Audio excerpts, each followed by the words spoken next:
शालिनी आज्ञा सर। तमे एक्सेल रो डाटा रो स्क्रीनशॉट नहीं परियो? हां सर, सेटा विंडोज शॉर्टकट यूज करी हमें डायरेक्ट स्क्रीनशॉट नहीं करी। किंतु मते डायनामिक स्क्रीनशॉट दरकार, माने डाटा रे तमे जहा चेंज करियो स्क्रीनशॉट रे भी चेंज होगा पड़ियो, सेटा केमते नहीं परियो?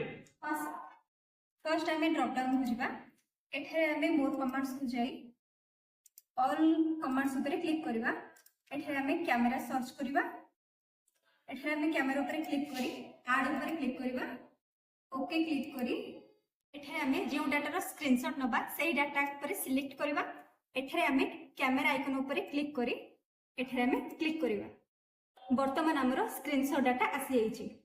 एठरे हमरो ओरिजिनल डाटा रे जहा चेंज करबा हमरो स्क्रीनशॉट डाटा रे भी ताहा चेंज हो जिवो।